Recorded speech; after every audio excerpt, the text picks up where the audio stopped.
todos e todas. Vocês me escutam bem?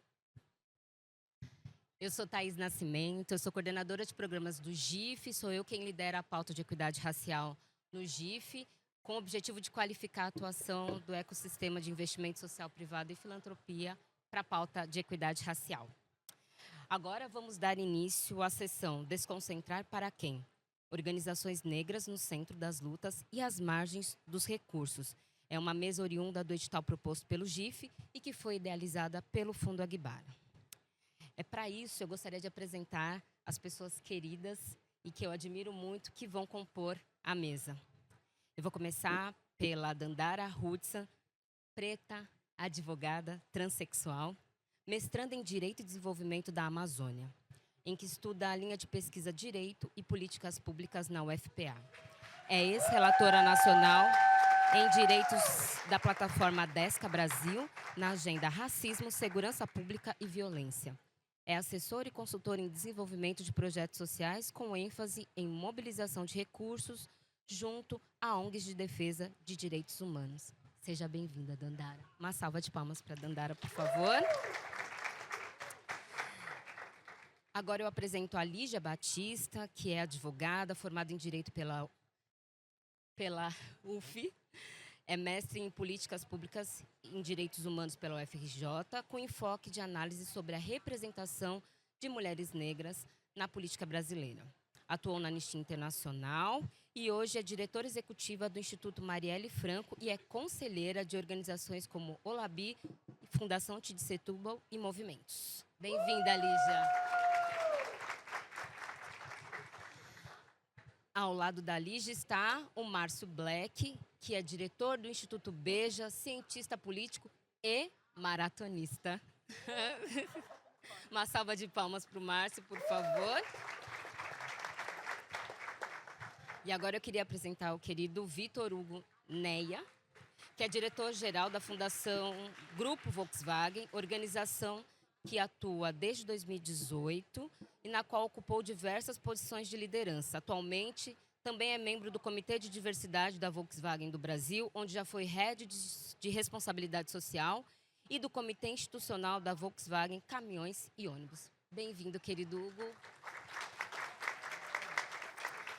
E agora eu vou passar a palavra para a nossa mediadora, que é a Iracema. A Iracema é cientista social e doutoranda em Sociologia na UFRJ, onde pesquisa as juventudes brasileiras a partir de uma abordagem interseccional de raça, classe e gênero. É gerente de conhecimento e advocacy do Fundo Aguibara. Atuou como oficial de justiça racial no Instituto Internacional sobre Raça e possui experiência em monitoramento e avaliação de projetos sociais. É isso? Bem-vinda! Aplausos para você. Ira, seja bem-vinda, a palavra é sua.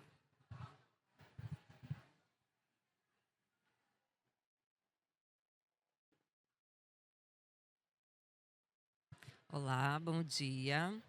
Eu quero agradecer a presença de todas, todos e todas que estão aqui, agradecer também o aceite da mesa e vou começar contextualizando um pouco, né, da nossa iniciativa em propor esta mesa para o Congresso do GIF.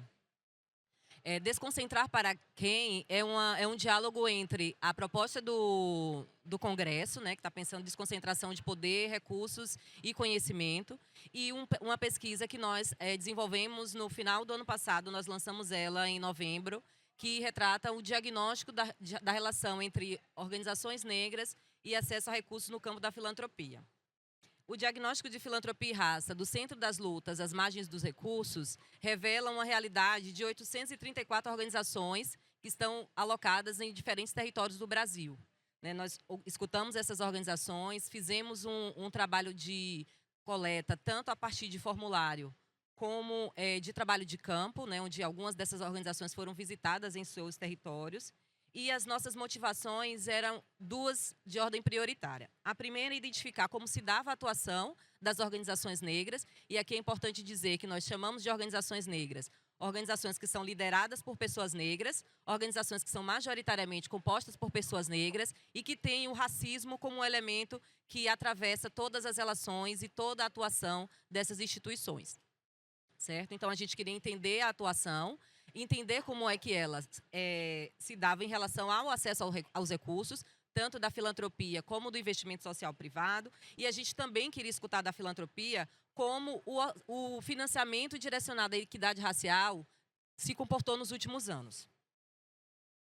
A análise envolveu tanto essa dimensão, né, do trabalho de campo e da coleta de dados, mas também um mapeamento e um estudo de outras publicações que já tinham sido feitas com outros recortes, mas que retratam uma realidade muito comum das organizações de base, sejam elas orientadas pela liderança das mulheres, sejam elas orientadas pela característica dos territórios, né, já publicado por outros institutos. E o que a gente percebeu é que há um consenso, né, já estabelecido tanto na produção de conhecimento das organizações, dos institutos, das fundações, como da própria academia, de que as organizações negras elas são centrais para os avanços da garantia de direitos da população negra, como para os avanços da democracia como um todo, né? Porque se a gente está falando de acesso a direitos, ou melhor, de garantia de direitos que já estão estabelecidos em lei, para a maioria da população, a gente está denunciando que a maior parte da população não acessa todos os direitos da mesma maneira. Então, o que a gente observou? Que elas atuam, né, na linha de frente do enfrentamento ao racismo e que esse racismo atravessa todas as relações e diz sobre como a população acessa saúde, educação, vivencia o seu território e constrói sua trajetória de vida. Então, dialogando com a ideia de desconcentrar o poder, a gente entende que as organizações negras elas atuam no ponto central, né, do desmantelamento dessa concentração. Porque se a gente se propõe desconcentrar, é entendido que a gente sabe que o poder é concentrado, que os recursos estão concentrados, e aí a gente quer saber para quem. Foi nesse sentido que nós convocamos essas pessoas todas que estão aqui, que têm experiências diversas no campo, para pensar como é que a gente pode avançar nesse sentido, já que a gente parte de que nós temos esses consensos, né? Quando a gente observa, por exemplo, como é que se comportou a distribuição de recursos de equidade racial, né?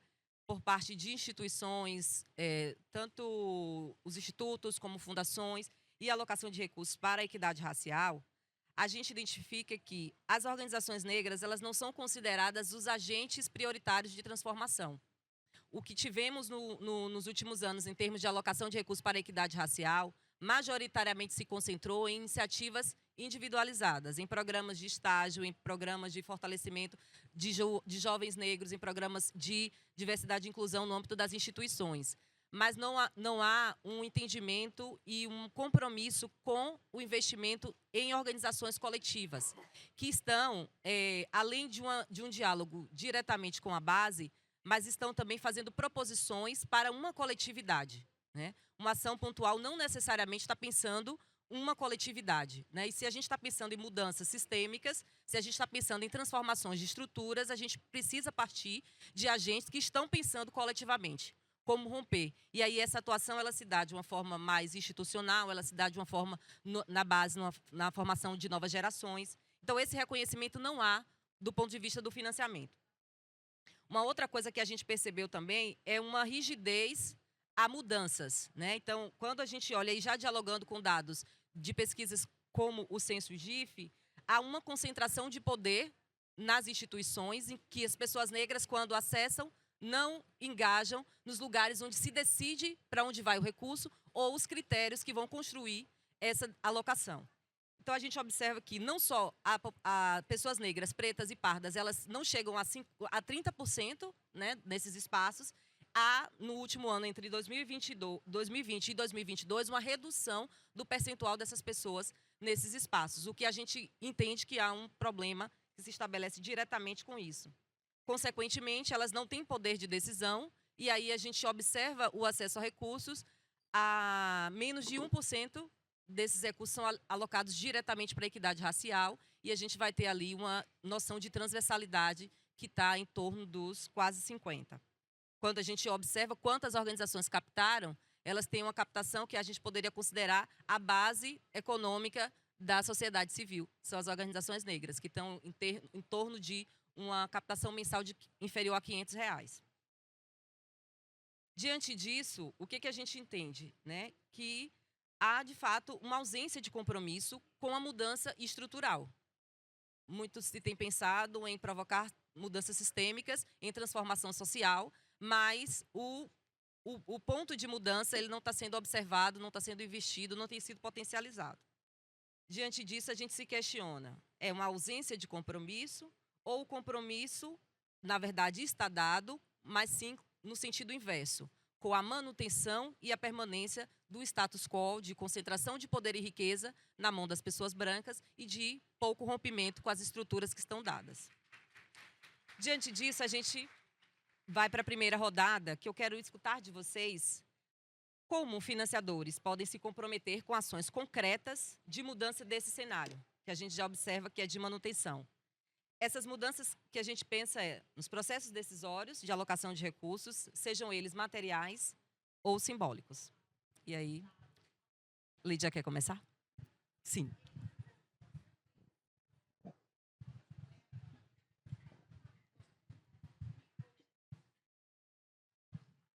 Bom dia, gente. Vocês me ouvem, né? Tudo certo? Bom, eu queria, antes de começar a falar, perguntar para vocês quem aqui está representando instituições de investimento social privado, se vocês puderem levantar a mão. Certo. E quantas pessoas que estão aqui representando investimento social privado estão em posições de liderança nesses espaços? Legal. Eu acho que essa fotografia é uma fotografia que me preocupa. E eu acho que é sobre isso que a gente quer conversar aqui hoje. Acho que a gente vai conversar de novo para as mesmas pessoas, em boa parte dos casos. Mas eu acho que ainda assim segue sendo importante a gente falar. E eu acho que isso é inclusive uma mensagem para o GIF, isso é uma mensagem para as instituições, grandes instituições, inclusive patrocinadoras desse espaço, que não adianta que a gente fale sobre desconcentração de poder e falar com os mesmos preços que não têm dinheiro. Então, acho que precisamos começar deste lugar. O que eu queria dizer bem brevemente, assim, eu acho que a gente está enfrentando, antes de falar de ação concreta, a gente está enfrentando uma conjuntura que é uma conjuntura muito desafiadora para nós enquanto sociedade civil. A gente está vivendo no cenário internacional a eleição do Trump dentro de um contexto onde o governo dos Estados Unidos decide que vai reduzir recursos voltados para a diversidade, equidade e inclusão, para questões raciais. E os efeitos dessas decisões afetando a América Latina, afetando organizações brasileiras. Hoje, inclusive, e eu queria citar aqui nominalmente uma organização de uma parceira muito importante para mim, na minha vida, para além do Instituto, que é Gilmara Cunha, liderança do Conexão G. Conexão G, que tem décadas de atuação no Brasil e que passa por um processo de crise grave, correndo o risco de fechar as portas por causa das mudanças de conjuntura da filantropia. E eu acho que é importante falar sobre as pessoas e nomear essas lideranças e dizer que o trabalho é importante, porque a gente falou aqui em alguns momentos o quanto que essas lutas elas continuam a despeito dos recursos, a despeito do que está colocado à disposição para nós. Mas ainda assim a gente sabe que os recursos eles transformam a capacidade dessas organizações e movimentos de conseguir promover algumas transformações na nossa sociedade. Então, é fundamental que a gente possa lembrar que a gente está numa conjuntura de crise, que a gente vê o governo Trump fazendo movimentos que desincentivam a doação, né, que está se colocando num cenário de redução de incentivos fiscais para a filantropia atuar nos Estados Unidos. E, para além disso, e eu queria fazer uma nota, lendo, inclusive, a gente tem um vice-presidente dos Estados Unidos já tendo feito várias declarações de ataque à filantropia internacional, inclusive nominalmente. E eu queria ler para vocês duas aspas de uma entrevista que ele deu no ano passado, antes de ser eleito, em que ele dizia o seguinte: a Fundação Ford, a Fundação Gates, o Fundo Patrimonial da Universidade de Harvard são fundamentalmente cânceres para a sociedade americana, mas fingem ser instituições de caridade para se beneficiarem de tratamento fiscal preferencial. Além disso, eu também queria ler uma outra aspa que é importante. Não só ele disse que existe uma divergência política grave com relação a qual é a leitura da atuação da filantropia nos Estados Unidos, mas ele faz ameaças concretas. Ele diz o seguinte: por que não confiscamos os bens da Fundação Ford, tributamos seus bens e os entregamos às pessoas cujas vidas estão sendo arruinadas por sua agência radical de fronteiras abertas?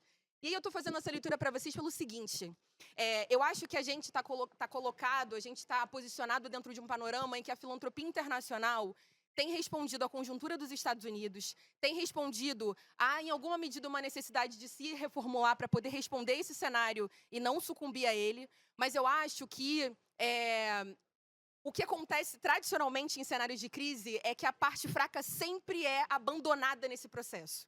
E aí a gente vê situações como, por exemplo, a da Fundação Open Society, que hoje fez uma escolha extremamente grave de acabar com uma área inteira voltada para a justiça, promoção de justiça étnico-racial e de gênero na América Latina. E eu falo isso não para colocar as companheiras e companheiros do Open Society aqui no holofote, mas eu estou falando para as lideranças dessa fundação.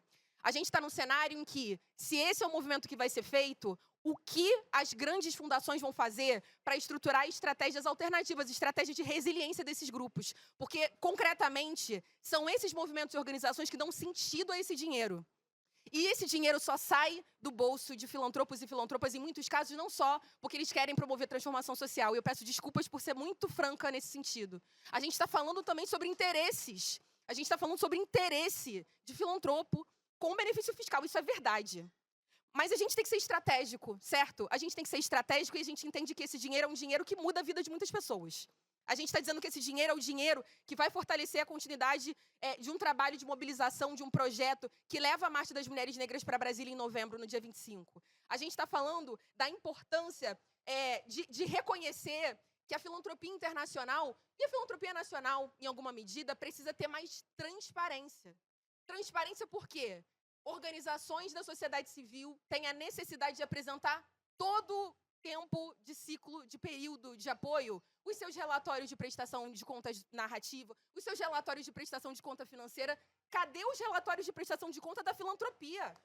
Cadê os relatórios da prestação de contas para dizer por que essas estratégias estão sendo alteradas? Inclusive, para dizer o seguinte, que nós não sentamos na mesa com ninguém, com nenhuma liderança grande da filantropia internacional, para sermos ouvidas sobre os impactos disso. Mas, ao mesmo tempo, nós somos cobradas para entregar e produzir impacto. Não existe impacto se não existe estratégia consolidada a longo prazo. Não existe impacto. Então, acho que eu vou ser breve, porque o meu tempo daqui a pouco está chegando ao fim, mas eu quero dizer isso. Eu acho que filantropo não pode mudar de estratégia como muda de roupa. Eu já falei isso em vários outros espaços. Mudar de estratégia em filantropia não é brincadeira. Mudar de estratégia em filantropia faz com que a gente tenha que demitir pessoas, faz com que a gente tenha que interromper projetos com pessoas que, inclusive, correm riscos de vida em alguns momentos. A gente trabalha com parlamentares que estão em risco. A gente trabalha com familiares de vítimas que estão em risco, mas que ainda assim se colocam à disposição da luta para fazer o que tem que ser feito. Porque, na verdade, a luta continua sendo sobre sobrevivência. E quando eu entro numa mesa como essa para falar de desconcentração de poder, uma coisa que me irrita profundamente é que a gente continue falando de ter que sobreviver. Eu quero falar sobre o que eu sonho. Eu quero falar sobre o que as pessoas da minha comunidade, o que a minha família, o que os meus companheiros e companheiras de luta, o que eles sonham. E eu acho que enquanto a filantropia, inclusive nesse momento, essa provocação que eu faço, enquanto a filantropia nacional não se movimentar de maneira responsável, não se movimentar de maneira a efetivamente adotar medidas concretas para poder produzir essas mudanças, esse cenário vai continuar o mesmo. Nós vamos continuar enxugando gelo, a gente vai continuar sentando nessa mesa para dizer para as mesmas pessoas o que a gente diz há muitos anos. Eu sei que Iracema me provocou a falar sobre ações concretas. Na minha próxima fala eu vou falar melhor sobre isso, mas eu acho que a gente está numa conjuntura e que a gente precisa botar os pingos nos is sobre alguns debates, e eu acho que esse espaço aqui precisa sair, especialmente quando eu falo sobre lideranças do investimento social privado, em posições de mais responsabilidade, com o que significa a continuidade das nossas vidas, a continuidade dos nossos projetos de sonho, e que a gente possa efetivamente sair desse espaço com compromissos de ação concreta. É isso.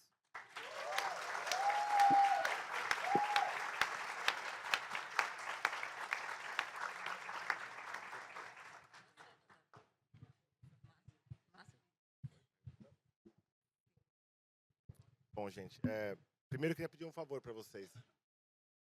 Eu acho que tem mais gente na outra mesa. Vamos fazer mais barulho para eles saberem que essa mesa está muito mais legal e a gente puxar uma galera para cá. Tô falando a verdade, vamos lá, vai. É isso, pronto. A gente consegue.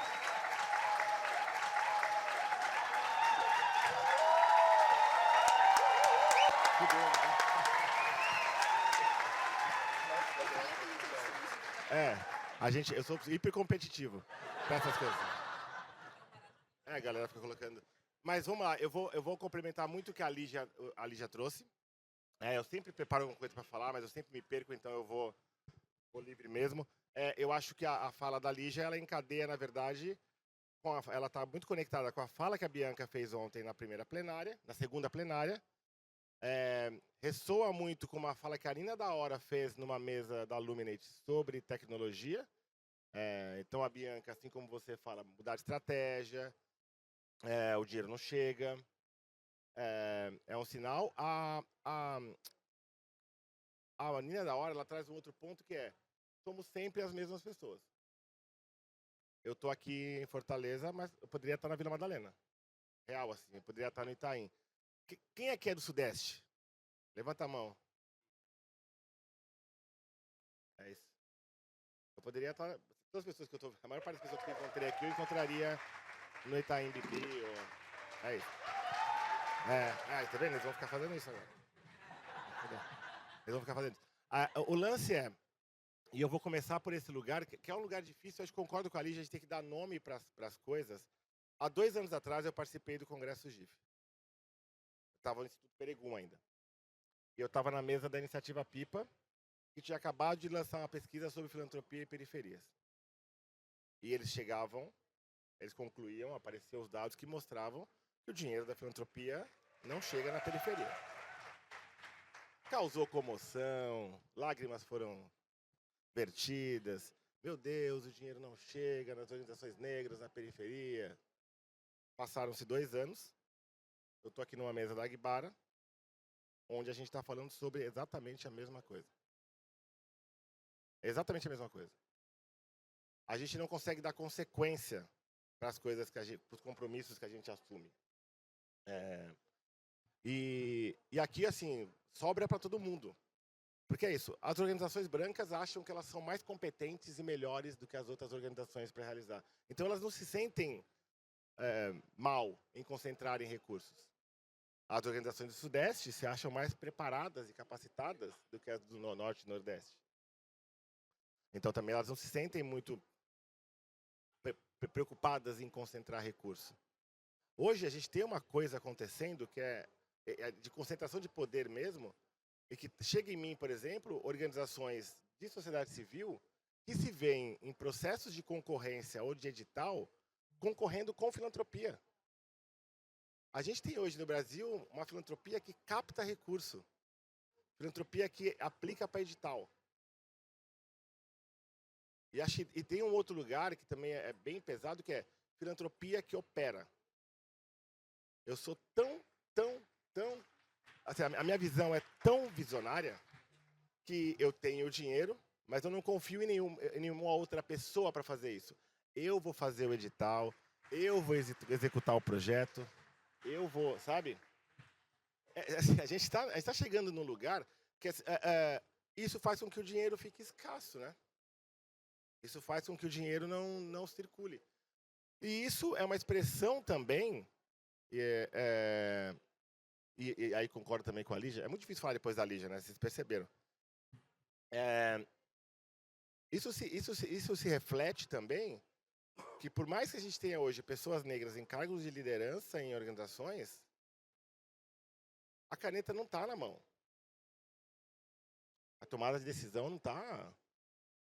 Você lidera, você está ali, você tem uma área, você pode até ter um orçamento, mas você não toma a decisão.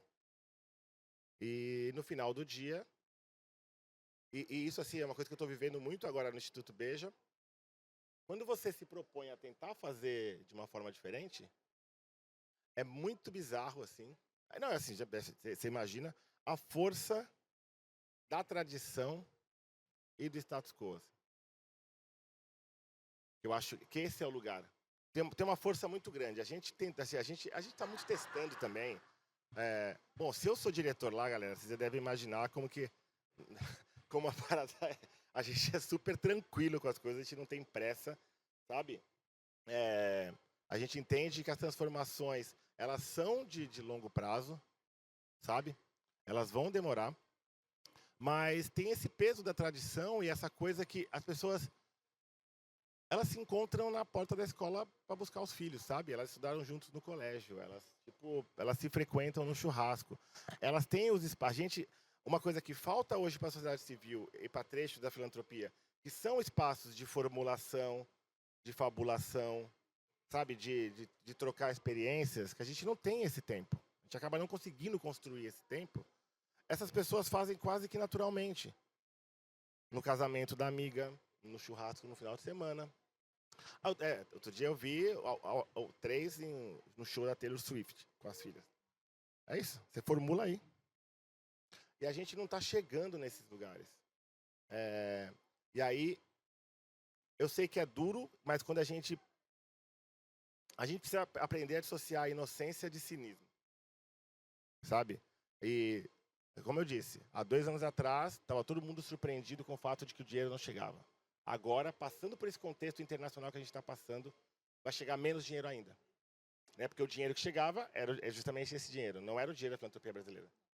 Sabe? Assim, a filantropia brasileira se projeta num lugar muito maior do que, na verdade, ela ocupa, assim, de fato.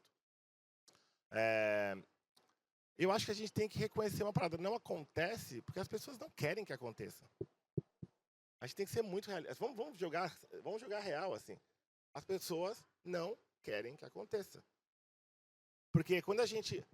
Todo mundo fala isso e com toda a razão. Precisa ter intencionalidade para poder incidir e provocar transformação. Precisa ter intencionalidade. E quando eu falo do peso da tradição e do status quo, se precisa de intencionalidade para provocar transformação, a gente subestima muito a intencionalidade em manter, que é necessária para manter as coisas como elas estão. Então, assim, eu gostaria muito que a gente deixasse de ser cínico e reconhecesse que está faltando mais compromisso. Eu me pergunto muito isso. Eles estão provocando agora. Falta um compromisso mais profundo, que eu não consigo entender qual que é a dificuldade em contratar diretores negros. Alguém consegue entender? E sempre quando a gente fala sobre isso, vamos criar um programa de formação de liderança, a gente projeta para 10 anos. Eu estou há muito tempo nesse lugar. Essa projeção ela sempre acontece para 10 anos, para 15 anos, para 20 anos. É como se a gente não tivesse preparado para fazer isso agora. Falei um monte. Desculpa, galera. Eu quero deixar muito claro, isso aqui que eu estou falando, se tem algum tom de hostilidade, não é intencional. É só para... não quero ofender ninguém, mas é só porque eu acho que a gente tem que falar mais abertamente e mais seriamente sobre as consequências do que a gente está fazendo.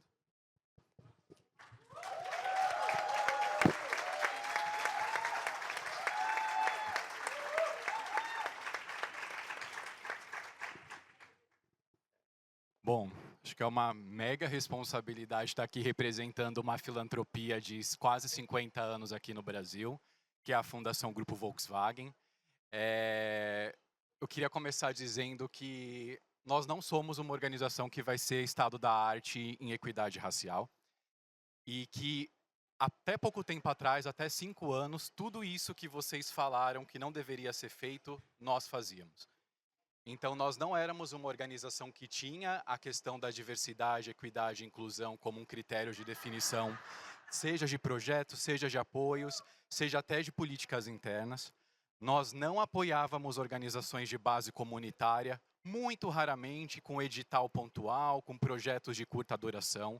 Nós não tínhamos uma atuação de território, nós não tínhamos um compromisso de longo prazo com a comunidade. Essa era a Fundação Grupo Volkswagen. Eu acho importante trazer isso, porque quando o Fundaguibara, que é hoje uma das organizações que a Fundação apoia, me convidou para compor essa mesa, eu assumo esse convite muito mais para contar como está sendo um processo de reconstrução de uma filantropia como a nossa, nesse contexto que a gente tem ouvido desde o último Congresso GIF, e particularmente falando, o Márcio trouxe o Congresso GIF de 2023 para a pauta. Para nós ele foi um divisor de águas e motivou muito mais das mudanças que a gente já tinha iniciado num processo de reestruturação em 2020, que nós começamos. Mas mais do que isso, eu queria contar para vocês como tem sido reestruturar uma fundação que, como eu disse, não fazia nada disso e que agora tem a intenção e está fazendo muita coisa e tem muita coisa ainda por fazer.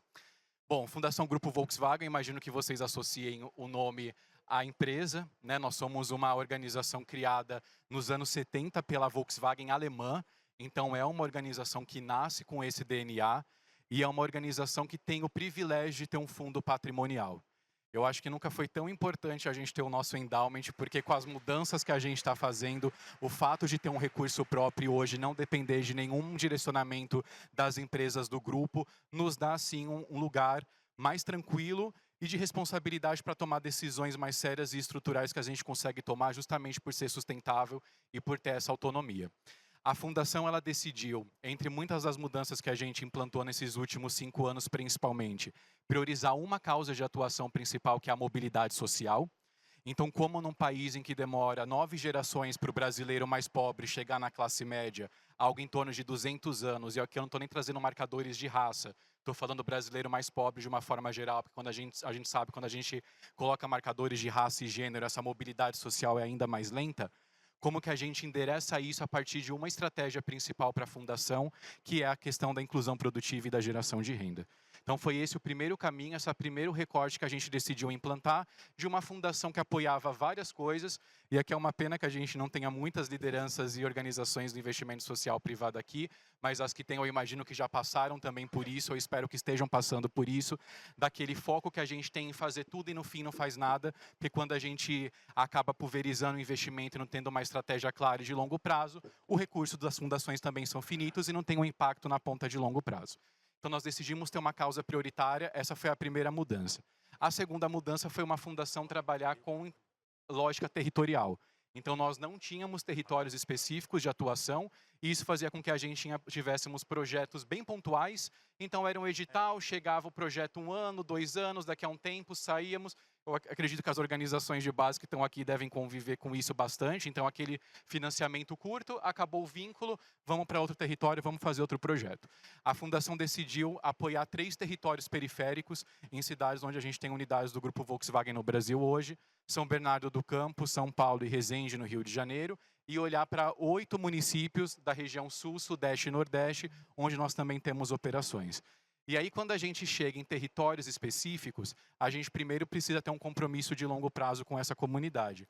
Então, hoje, todas as ações que a Fundação faz no território, e a gente tem uma teoria da mudança que está sendo consolidada, linda no papel e assim por diante, pensada para 20, 30 anos de duração, mas o compromisso concreto que a gente tem com a comunidade, a hora que a gente chega naquela comunidade, é que o ciclo de investimento da Fundação vai durar pelo menos até o final de uma década. Então, hoje, a gente tem esse fator tempo jogando ao nosso favor e principalmente a favor do território, porque a gente tem esse compromisso que todo investimento que a gente faz naquele território, ele vai durar pelo menos esse ciclo de 10 anos. Uma outra coisa que foi bastante importante para nós, escutar o território. A gente ouviu muito isso em várias mesas.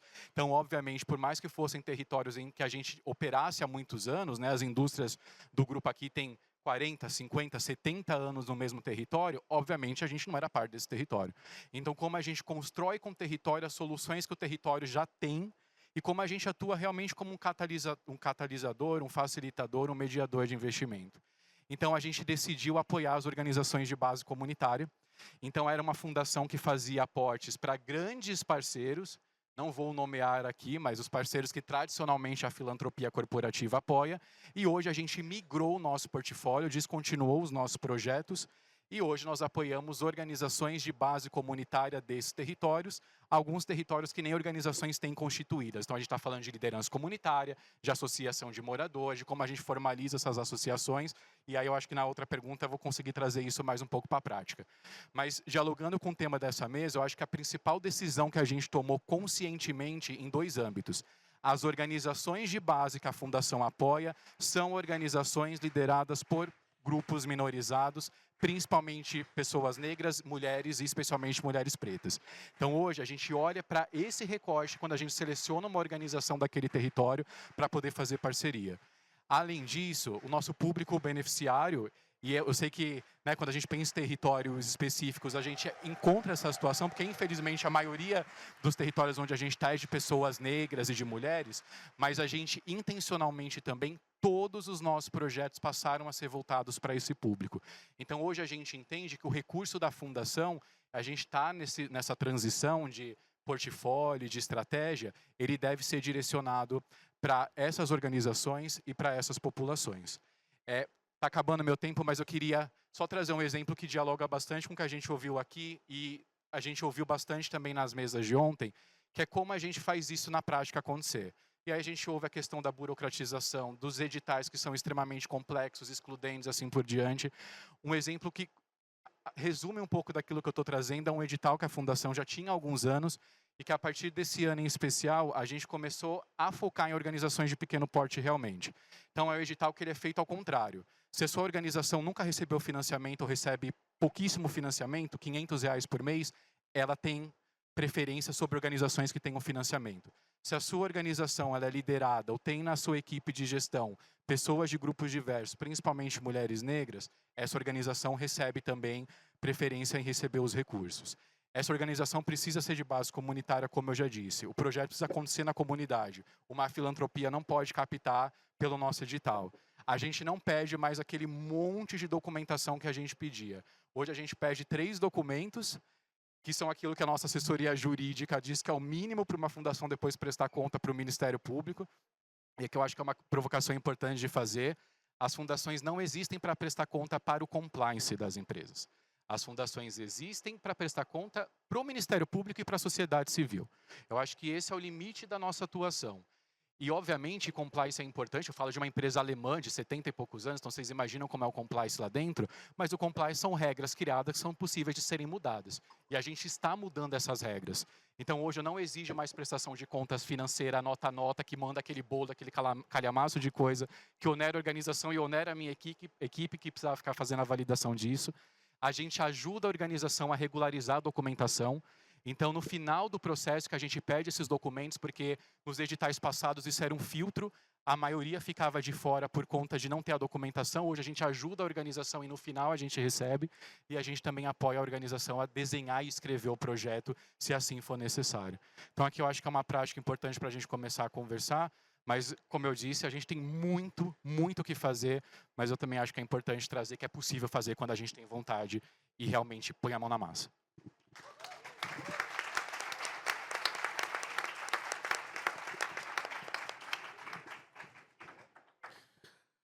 Olá, gente. Todo mundo me escuta direitinho? Massa. Então, como já fui apresentada, eu me chamo Dandara Hudson. Eu venho do Pará, de Altamira, no Pará. Para quem não conhece Altamira, eu vou dar uma referência, é onde foi construída a hidrelétrica de Belo Monte. E também atuo em Belém do Pará. E sou de uma família ribeirinha, né? Antes de tudo, antes de advogada, venho de uma família ribeirinha, de pescadores e pescadoras que foram deslocados por grandes empreendimentos. Isso faz eu entrar na luta dos direitos humanos. E eu acho importante referenciar isso, que é do lugar de onde eu falo, né? Da onde vêm essas respostas. E quando nós falamos de ações concretas, eu penso que eu gosto muito de um princípio filosófico que se chama navalha de Ockham, que, na dúvida, a gente volta para o mais simples. A resposta mais simples é o caminho, né? E, para mim, uma das estratégias, e voltando a esse princípio, básicos que as organizações precisam adotar, são estratégias antirracistas concretas.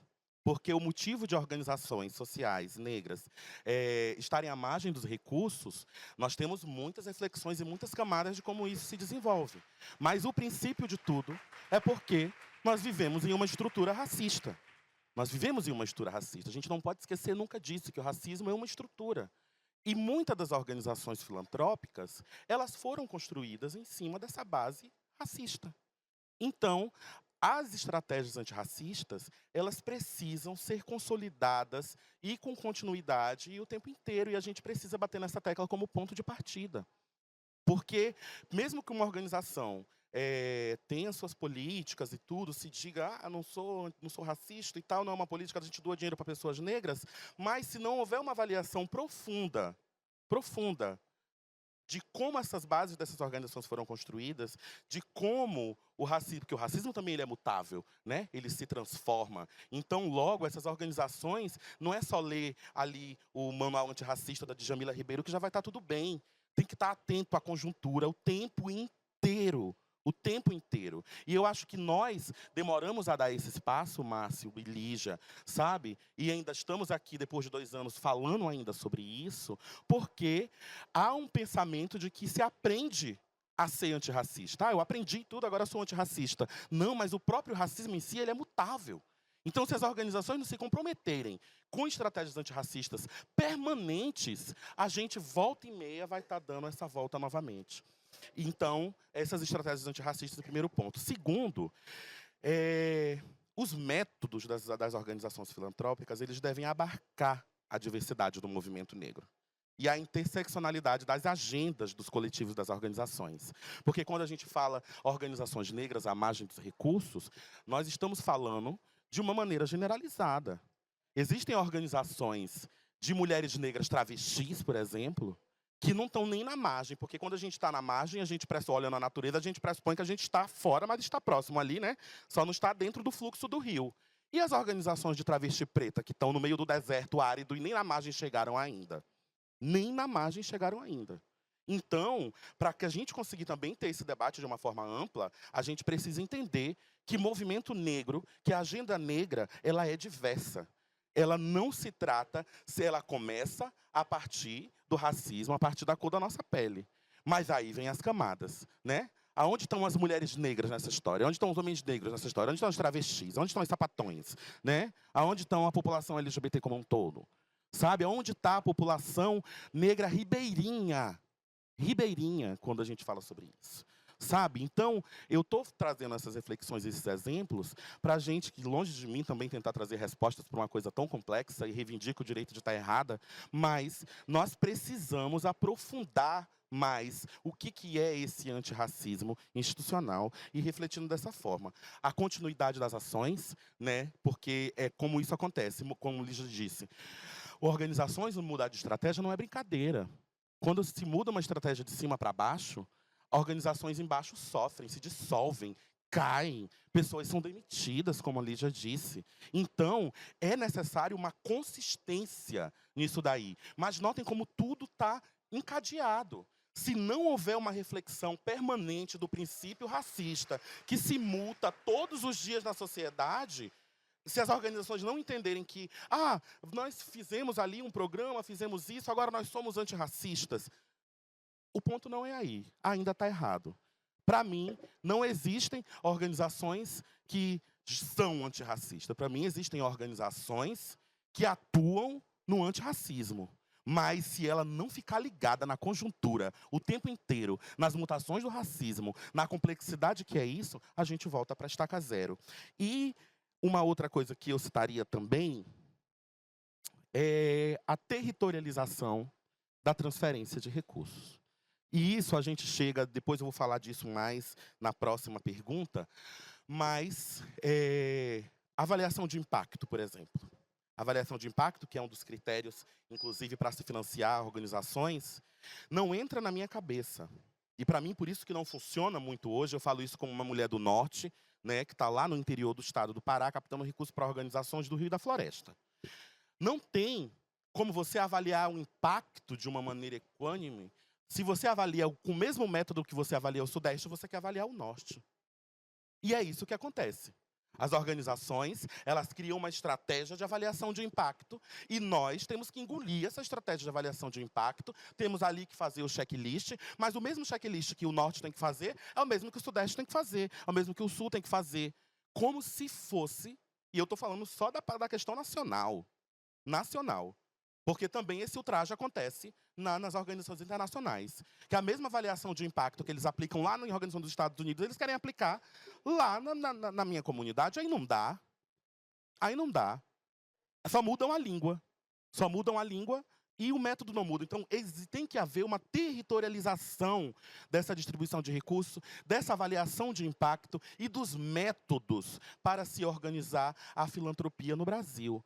Porque o que também não funciona é que a gente não entende essa diversidade a um ponto que, já tem a diversidade do movimento negro em si, né? Falo muito das questões das mulheres travestis negras, aonde estão as organizações das mulheres travestis negras nessa filantropia. Existe já toda essa camada, mas também existem questões que não funcionam por conta que os métodos postos não abarcam complexidade. E falando só da questão continental do Brasil, que o Brasil é esse país continental, não tem como avaliação de impacto dar certo, por exemplo, se a mesma que eu aplico lá no Sudeste, no Sul, é a mesma que eu vou querer aplicar no Norte, e vice-versa. sabe? Então tem que haver uma territorialização da demanda. E para isso, a gente precisa aumentar o capital de pessoas nessas organizações, aí sim, onde estão as pessoas negras nessas organizações, onde estão as pessoas ribeirinhas nessas organizações, que querem ser apoiadas, porque quando fala de comunidade de base, nós que estamos na base. Onde estão as pessoas quilombolas aí nessas organizações, aonde estão as pessoas indígenas, né? E aí eu não vou falar muito, porque se a gente for falar só do estado do Pará, no Pará existem 135 tipos de comunidades tradicionais, segundo a Universidade Federal do Pará. E eu não estou falando de quantidade, tipos de comunidades. Pescadores, marisqueiros, redeiros, 135. Então, quando falam essas organizações em comunidades tradicionais, em organizações de base, pensem bem em que está se falando. Obrigado.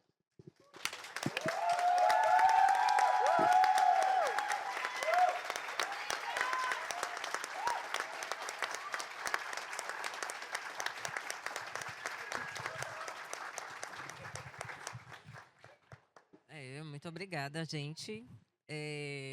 Muito interessante, Lígia, o que você trouxe essa noção, né, de contexto e que também lanço como complemento a essa segunda pergunta, onde está a opinião e o posicionamento da filantropia brasileira diante do contexto que nós estamos vivendo, né?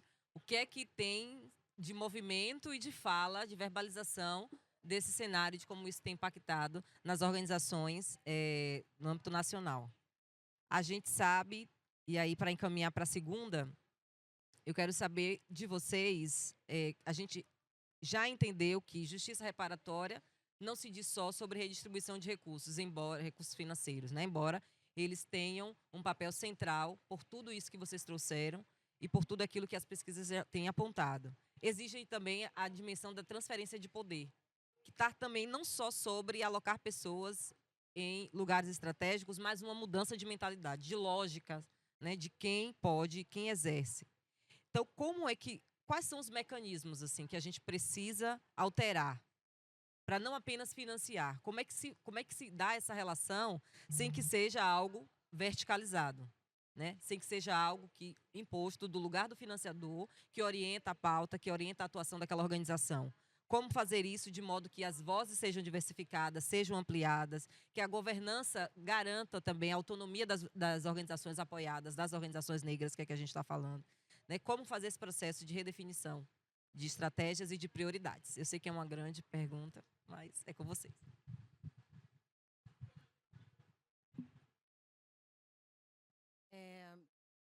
Bom, de novo, eu vou voltar para a conjuntura, mas aí para a conjuntura nacional, para a gente poder falar um pouco sobre as perguntas que Ira trouxe, né?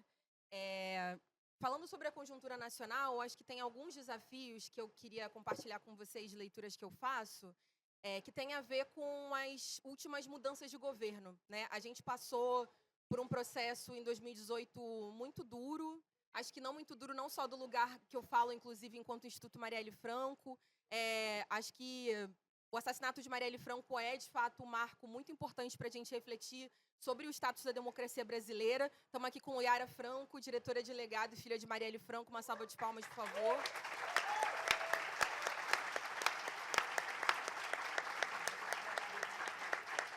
Que, honestamente, para mim, é uma liderança muito importante nesse processo, que eu acho que, inclusive, não tem só a ver com a estrutura do Instituto Marielle Franco, acho que tem a ver com o que significa se colocar na luta depois de uma violência tão brutal. Acho que muitas das pessoas que estão nessa sala não teriam metade da força que a sua família tem tido que você tem. Então, eu queria colocar isso, porque eu acho que a experiência da família de Marielle Franco, a experiência de outras famílias de vítimas de violência do Estado, eu acho que elas nos mostram que a caminhada é muito dura, de fato, mas existe um cenário em que a gente consegue produzir esperança.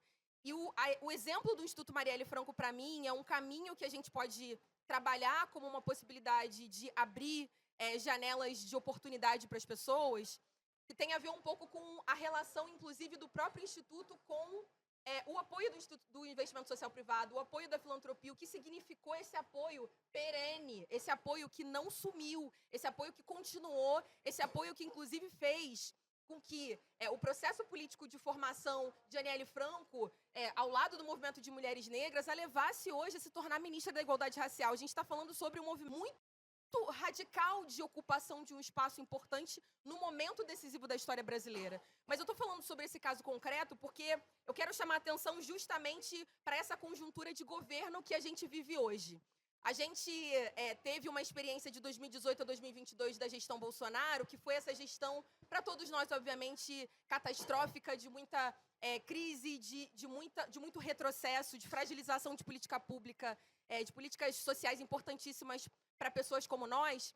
Mas eu acho que, naquele período, aquela conjuntura, de alguma maneira, fazia com que parte da filantropia tivesse se sensibilizado com o que significa apoiar alguns grupos e movimentos. E no meio desse processo, a gente ainda teve a pandemia, né? Então, a pandemia também levou a gente a fazer com que a cultura de doação no Brasil se tornasse uma coisa absolutamente isso. Ai, meu Deus, como vamos ajudar as pessoas nesse momento? E aí, milhões e milhões de reais para ajuda humanitária, milhões e milhões de reais para processos de fortalecimento ali das comunidades que chegaram em organizações negras, mas isso efetivamente não se traduziu numa recomposição das forças na relação com a filantropia.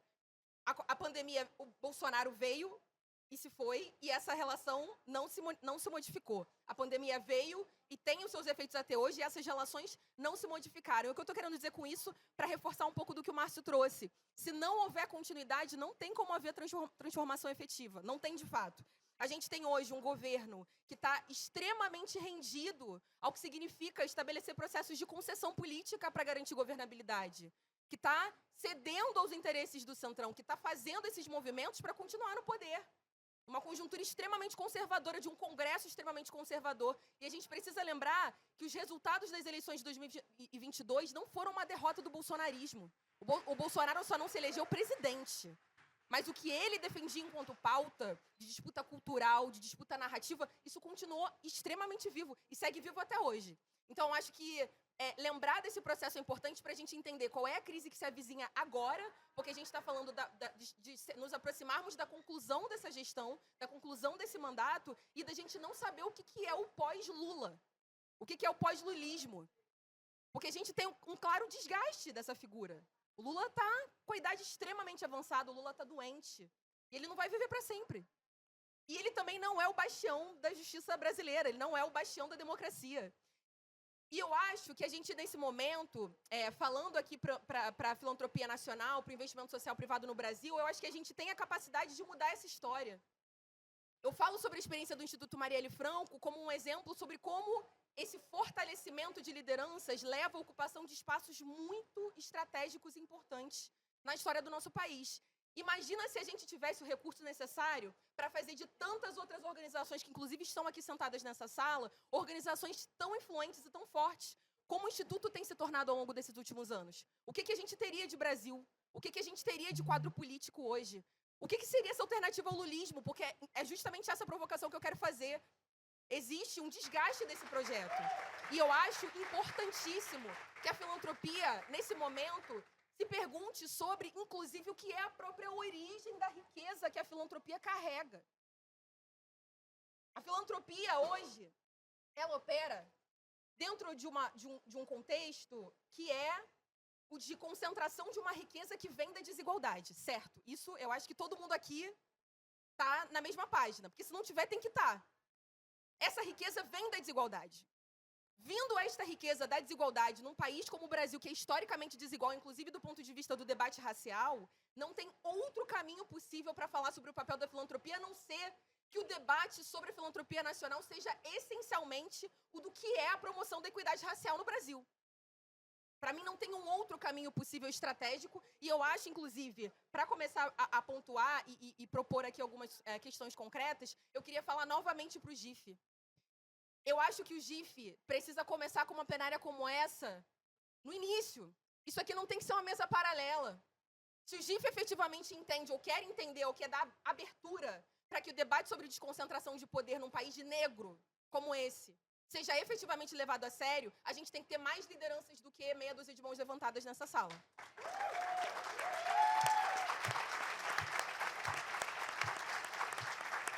Então, a minha proposta é que no ano que vem a gente possa fazer essa plenária abrindo o GIF e que a gente possa conversar, inclusive, com as lideranças da filantropia para que elas se coloquem à disposição para refletir, porque eu acho que também não tem caminho certo e errado, tem um caminho que a gente faz, que a gente constrói, que a gente aceita ou não aceita fazer.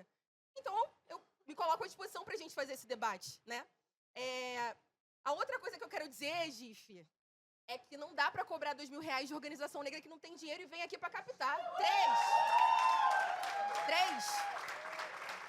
A minha proposta concreta é que daqui para frente o GIF ofereça isenção para organizações negras, para organizações lideradas por mulheres negras, para organização que vem de favela e periferia. Porque não dá para dizer que a gente quer desconcentrar poder quando a gente cobra R$3.000 para uma organização que não tem dinheiro chegar aqui para captar. Então, acho que tem um passo inicial. A outra coisa que eu quero dizer, e aí eu quero trazer eu sei que eu passei o meu tempo, mas eu juro que eu tenho proposta concreta. Eu vou continuar nessa. Tem uma coisa que eu quero trazer que é um exemplo concreto de uma experiência que funciona. O Fundo Feminista Negro é um fundo que hoje faz apoios de 8 anos livres, flexíveis, irrestritos. As organizações podem fazer o que elas quiserem com aquele dinheiro. 8 anos, gente. 8 anos. O Instituto recebe apoio do Fundo Feminista Negro, o Fundo de Sustentabilidade. E essa é uma experiência que eu acho que a filantropia nacional tem que se familiarizar. Eu fico muito feliz de ouvir o Vitor falar sobre processos em que a gente desburocratiza. Eu acho que tem que se colocar, de fato, nesse lugar, porque a gente é cobrado para entregar resultado, para entregar impacto, mas também para entregar relatório. Isso dá trabalho, isso não é um trabalho trivial. Não é que eu vou colocar no chat GPT e isso vai ser resolvido. Isso dá trabalho. Inclusive, isso custa dinheiro. Custa dinheiro porque tem gente que tem expertise para fazer isso. Porque isso demanda da gente, isso é trabalho. Então isso precisa ser reconhecido enquanto tal. Se a gente efetivamente quer desconcentrar poder, a gente também tem que desconcentrar a necessidade de se colocar tanta energia em processos burocráticos. Porque o tempo que se gasta para produzir um relatório é um tempo que eu não tenho para poder fazer disputas estratégicas, para, por exemplo, estar me preparando para estar aqui hoje. Eu estou cansada. Porque eu tenho que desenvolver a minha fala e eu tenho que desenvolver a minha estratégia de captação lá fora.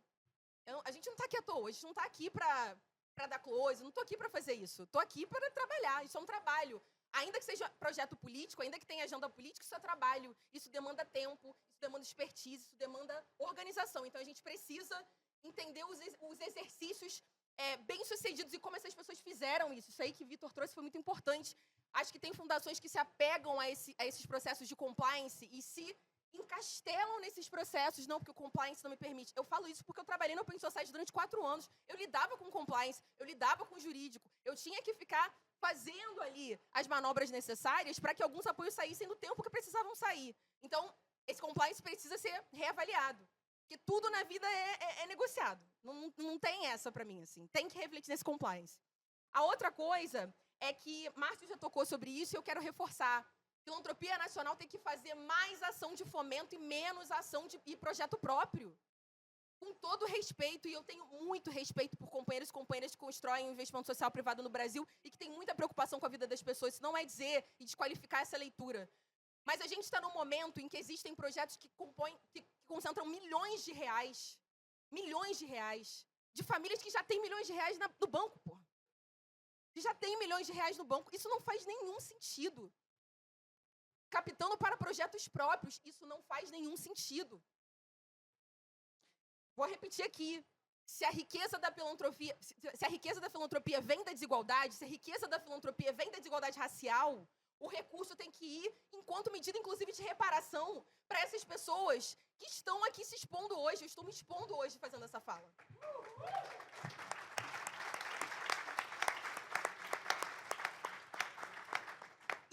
E se for para captar dinheiro, que esse dinheiro seja para facilitar a vida de quem não tem dinheiro. Vai captar? Beleza. Abre um edital e apoia essas pessoas. GIF, quanto custou esse congresso? Desculpa, GIF, meus amigos e amigas que me convidaram, mas vamos lá, gente. É desconcentrar poder, certo? Então vamos falar de coisas desconfortáveis. Quanto custou esse congresso?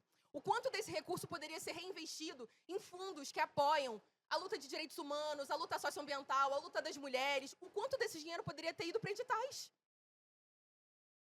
O quanto de dinheiro que tá, inclusive, posicionado dentro do GIF? Cadê os projetos de fomento? É isso que eu estou falando. Eu acho que a gente tem que romper isso, e eu acho que a gente tem que, de fato, ir para a prática concreta. E quero fechar aqui fazendo 2 provocações. Uma delas, que é com relação ao endowment. Esse é um debate, eu acho que, gigantesco, eu não quero me alongar mais do que isso. Mas eu acho que o endowment ele precisa ser refletido, especialmente no momento de crise. Por quê? Quando a gente fala sobre endowment, eu não sei se todos vocês estão familiarizados com fundos patrimoniais, a gente está falando de uma quantidade de recurso que a gente acho que nunca viu, nenhum de nós aqui nessa sala, talvez, na vida. A gente está falando sobre 80 milhões de reais, 100 milhões de reais, que vai o endowment é basicamente o investimento do investimento. Vamos dizer que o investidor quer se tornar filantropo e ele pega o seu dinheiro, a riqueza que ele produziu daquele processo de investir no mercado financeiro e ele cria um endowment. O dinheiro que rende do endowment é o que ele usa para fazer a manutenção base das ações de algumas fundações. É o investimento do investimento, né? É o investimento do investimento. Precisa, vamos lá, precisa. Vamos se perguntar. Porque eu acho que tem conjunturas em que talvez o endowment possa permitir que as fundações elas tenham mais flexibilidade em contextos políticos sensíveis. É verdade. Mas eu não sinto que a filantropia nacional crie os endowments para isso. Porque, no final das contas, muitas das estratégias não alcançam as nossas comunidades, as nossas organizações, as nossas lideranças. E aí, então? Para que o endowment? Para que 80 milhões de reais investido no fundo patrimonial? Para render um dinheiro? Que vai para onde? Que é para fazer o quê? Então, eu queria que a gente fizesse essa reflexão enquanto GIF, porque ela começou a se tornar uma questão para as nossas organizações. Se a gente não tem dinheiro, a gente começou a falar, pô, se vocês têm endowment, deixa a gente ter endowment também. Que a gente não precisa captar mais. E acabou o problema, né? Não acabou o problema. Porque o dinheiro nunca vai chegar, porque essa equação não fecha. Então, eu vou fechar dizendo que a gente está num momento de retração da filantropia internacional, de desinvestimento nas nossas organizações. A gente está num momento de um investimento que continua baixíssimo da filantropia nacional. E essa equação resulta em organizações fechando as portas. Inclusive, eu quero fazer uma outra nota aqui. A Tenda das Candidatas, que é uma organização também fundamental de debate sobre política e sobre inclusão de mulheres negras na política, também passa por uma crise sensível. Eu falei para elas que eu ia falar sobre isso hoje. Falei de Conexão G, vou repetir. Conversem com Gilmara Cunha. Conheçam a luta de Gilmara Cunha, conheçam a Tenda das Candidatas e conversem com Laura Astrolabe para entender o momento de crise que está colocado para essa organização, que fortaleceu tantas mulheres na política, que se tornaram mulheres eleitas, suplentes, ou que estão continuando a construir suas comunidades, e ela hoje fechou as portas. Lembra que a gente falou de fechar as portas? A gente quer que isso continue acontecendo? A filantropia nacional tem uma possibilidade histórica de fazer mudança no ano em que a gente está chegando para entender o que vai ser o pós-Lula. 2026 é isso, é o pós-Lula. E o pós-Lula não é só o Lula. Pós-Lula é o projeto que vem junto.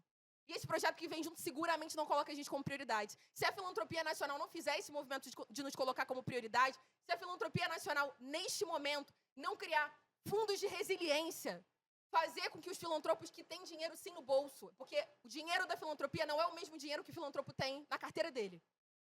Lembremos que esse dinheiro chegue efetivamente nas organizações, que os filantropos, se efetivamente estão comprometidos com o nosso debate, que eles entendam que tem que ter mais dinheiro na mesa, que tem que ter mais gente conversando sobre essa estratégia e que, agora sim, para fechar, de verdade, a gente tem que estar nessa conversa. Não dá para a filantropia definir qual é a estratégia no momento de crise e deixar a gente fechar as portas. E criar uma estratégia que não contempla a gente. Quando, há tempos atrás, a gente era super estratégico, quando a gente era super legal, quando a gente era super influente, quando a gente falava com o presidente. Aí amanhã a gente já não fala mais que a gente não tem dinheiro, então a gente perdeu a nossa relevância. É assim que a gente vai tratar as lutas que têm a ver com a continuidade desses projetos de sonho que a gente está falando? Essa é a provocação que eu faço, provocações para o GIF, provocações para a filantropia nacional, para a internacional, e eu me coloco muito à disposição para a gente poder conversar um pouco mais sobre isso. Obrigada.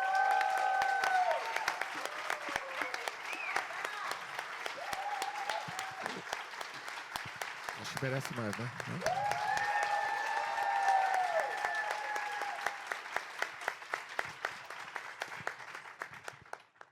Eu vou falar só 4 minutos, pode ser?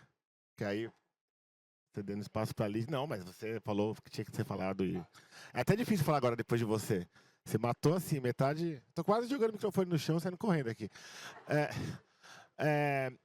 Tem um outro lugar também, que eu acho que a gente precisa falar sobre isso, que eu acho que... A gente, às vezes você ouve as pessoas falando, a filantropia é isso, a filantropia é aquilo, e parece que a filantropia é essa entidade, né, que existe no éter, assim, como se fosse uma coisa... Nós somos, né, isso. Estamos aqui, temos Tem representantes de filantropias aqui. Somos pessoas como qualquer outras pessoas, saca?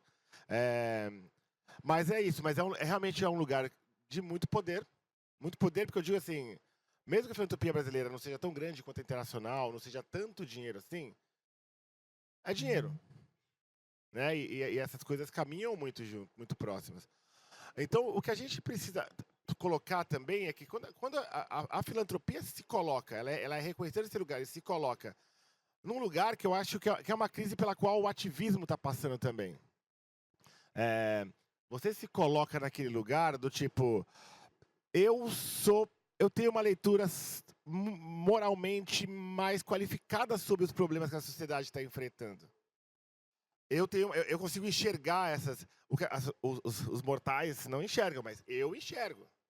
O ativista é um pouco assim também. Logo, ele é incapaz, ou a própria filantropia é incapaz, de reconhecer as violências que silencia, as violências que reproduz. Porque ele só consegue localizar a violência lá fora. É como se a gente não reproduzisse.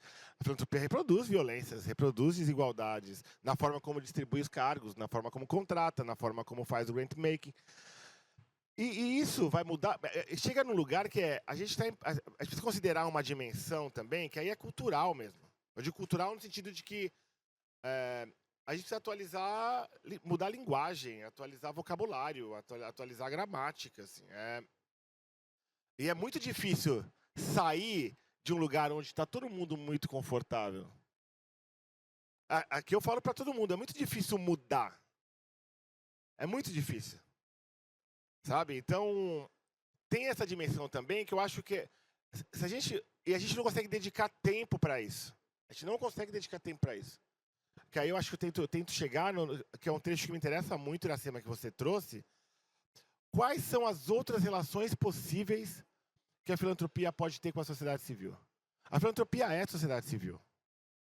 A filantropia tem agência política. A filantropia mobiliza bases sociais. Sabe? A gente fala como se a gente estivesse fora, assim, como se fosse uma coisa que está numa outra dimensão, e não está. No final do dia, a violência que você sofre é a mesma que eu sofro. O racismo que você sofre é o mesmo que eu sofro, que a Dandara sofre, que a Vivi sofre. Sabe? É isso. Só que a gente não tem espaço. E isso aqui eu falo para geral, assim, não é só na filantropia, não é só no ativismo.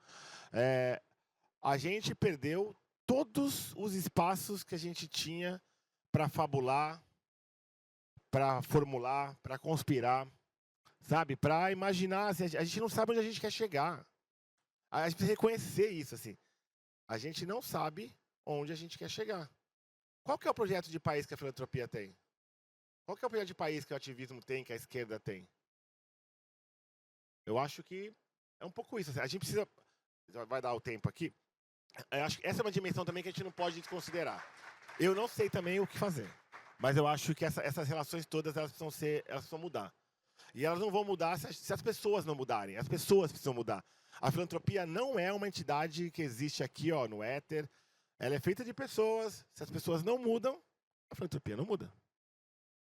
A filantropia é só uma prática, é um exercício, é uma tarefa, sabe? É uma função. Não é um lugar e não é uma entidade. É isso.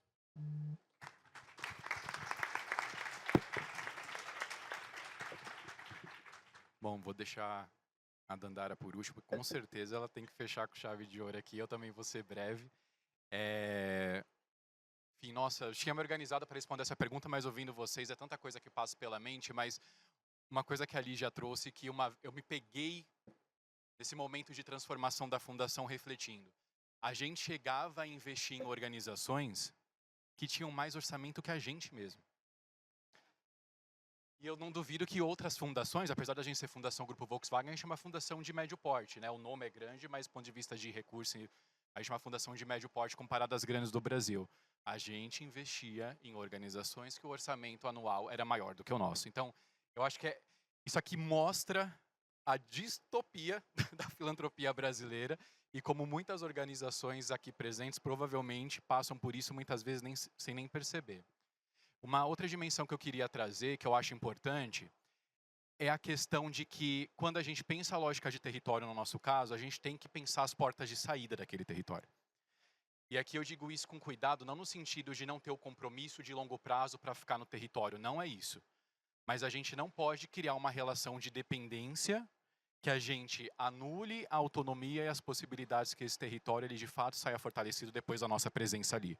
Porque senão vai ser só uma questão de tempo. Eu vou ficar 10 anos, mas também no final, quando eu sair, tudo aquilo desmorona. Então, tanto faz, eu fico 1, fico 2, fico 10, mas o final é o mesmo, não se cria legado. Ontem teve uma mesa muito interessante falando de desenvolvimento institucional, fortalecimento de capacidade local. E foi dito que é o tema da tendência do investimento social desse ano. E eu acho que é importante trazer isso aqui, porque mais que tendência, ele tem que ser uma prática. A gente está em territórios hoje em que nós temos organizações, como eu disse, que não são ainda nem formalizadas. Outros já têm uma organização de base, organizações bem estruturadas. Outros têm uma liderança local que tem muito boa vontade, tem ali uma atuação, conhece muito do território, mas ainda não tem a formalidade que muitas vezes é necessária para poder acessar o recurso. Então, como a gente, enquanto filantropia, cria e ajuda o território a sair fortalecido, cria condições para que as capacidades locais sejam fortalecidas de fato.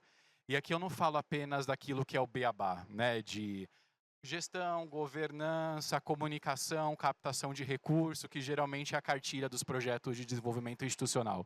Como é que eu ajudo essa organização a tirar isso do papel? Acho que é importante. E aqui o recurso vem de novo. O dinheiro importa nesse caso. Né? Então, a gente tem um projeto, por exemplo, com o CIEDES, que eu vi a Gis por aqui, que ele é um projeto que ele pensa a longo prazo o desenvolvimento das organizações locais.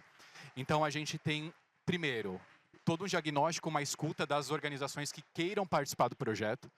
Essas organizações, elas são convidadas a responder uma régua de maturidade, que é outra metodologia que está na moda, mas que é importante trazer aqui, porque a gente consegue balizar aquilo que existe do ponto de vista de demanda e de potencial naquela organização. Não nos esqueçamos do potencial. A filantropia costuma ver a escassez e não ver a abundância que existe nos territórios. Se falou muito nesse congresso disso, mas é importante aplicar isso na prática.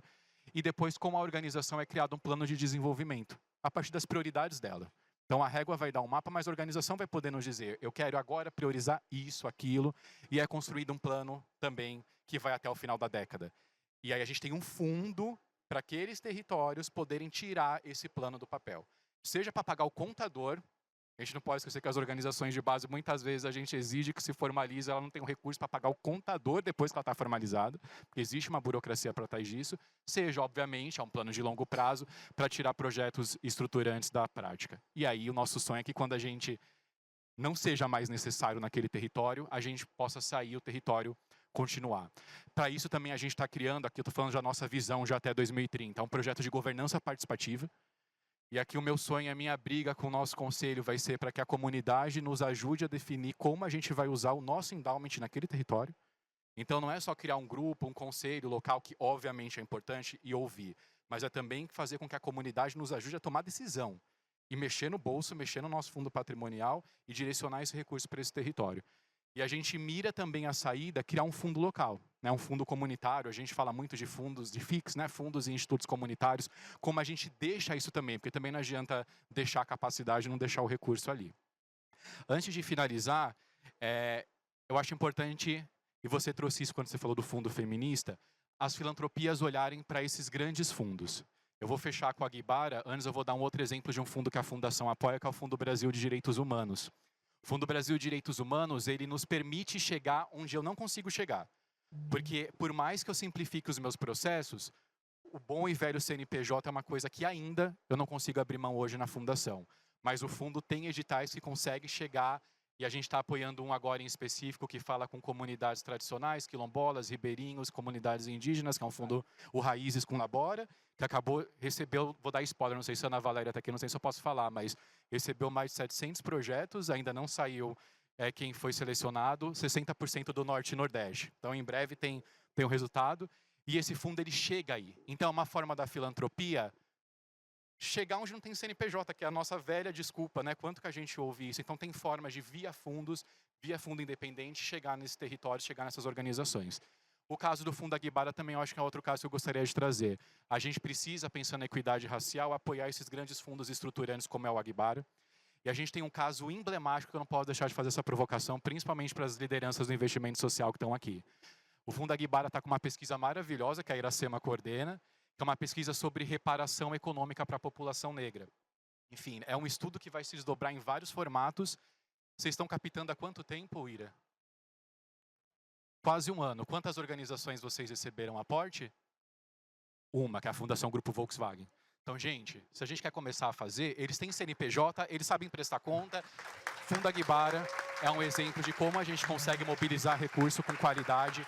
Então, por favor, e não é por falta só de vocês captarem, a gente está usando também a nossa rede enquanto Fundação Volkswagen e nem assim a gente está conseguindo mobilizar recurso. Então, enfim, dá para fazer. Acho que basta ter vontade de querer. Obrigado, gente.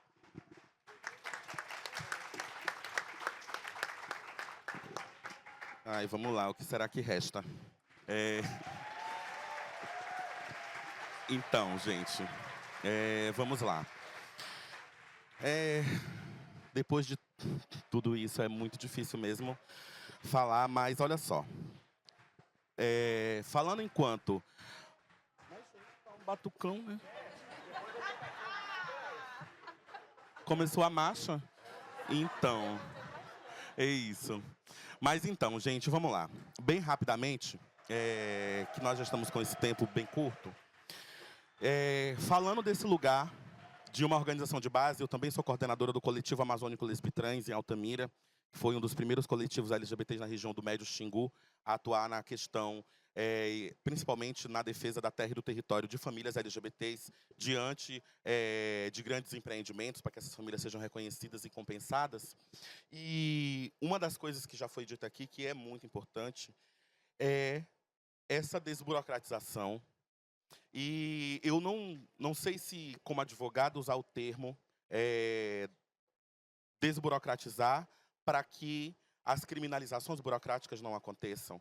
E quando eu falo isso, nós falamos muito das discussões sobre criminalização burocrática na ordem do marco regulatório, das organizações, da sociedade civil, mas no setor privado existe um processo burocrático de determinadas instituições filantrópicas que ou fazem com que as organizações fujam daquele edital, fujam daquele recurso, tenham medo de tocar no recurso, porque são tantos critérios para conduzir aquilo, e tem muito medo de serem criminalizadas, né? Principalmente organizações negras, porque com fundamento no racismo, a população negra tem um histórico afetivo ruim com o dinheiro. Nós crescemos com um histórico afetivo ruim, ou nós crescemos em famílias que não têm dinheiro, ou é sempre a mãe que trabalha ali na casa de outra pessoa, e se alguma coisa desaparecer, foi ela que roubou. A gente não pode ir na casa do vizinho, ficar na casa do vizinho, porque se sumir alguma coisa na casa do vizinho, foi a gente que roubou. Entendesse? As estratégias que só pessoas pretas entendem como isso funciona e sabem do que eu estou falando. E isso cria uma relação com o dinheiro que a gente vai tendo que desconstruir com o passar do tempo. Quando a gente chega aqui nessas organizações, nós que estamos aqui, eu tenho certeza, nós estamos aqui hoje na ponta da lança, mas lá atrás, para a gente conseguir estar aqui hoje, nós tivemos que reconstruir nossa relação afetiva com dinheiro, com recursos, enquanto pessoas negras. E temos que fazer isso indo fazendo o tempo todo. E essa desburocratização, ela evita... não gosto muito desse termo criminalização burocrática, mas que as organizações não tenham medo de cair nessa criminalização. E outra... Levando em consideração que o dinheiro da filantropia é um dinheiro que vem da desigualdade, o investimento no desfazimento dessas desigualdades ele tem que ser muito maior do que a geração da própria desigualdade em si.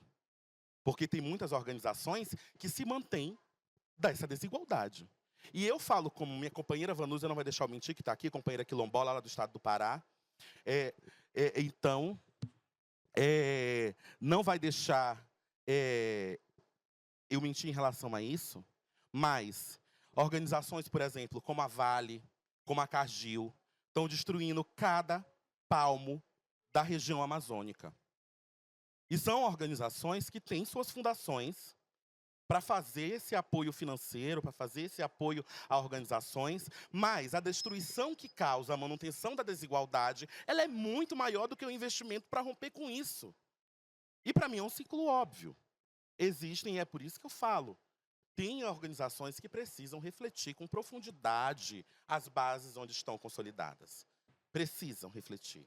Então, esse investimento nessa desigualdade, esse investimento no combate a essa desigualdade, ele precisa ser muito maior do que a manutenção das pessoas nesse lugar e não gera autonomia, não gera uma proteção do território e nós acabamos voltando para o ciclo da continuidade da luta. Porque, para mim, é muito difícil construir uma luta na região onde a gente tem que defender o território, por exemplo, da Cargill, que está destruindo tudo, fazendo monocultura, enquanto eu pego recursos dessa organização, que são ínfimos, e não dá de fazer absolutamente nada comparado com a desigualdade que provoca. É isso, obrigada.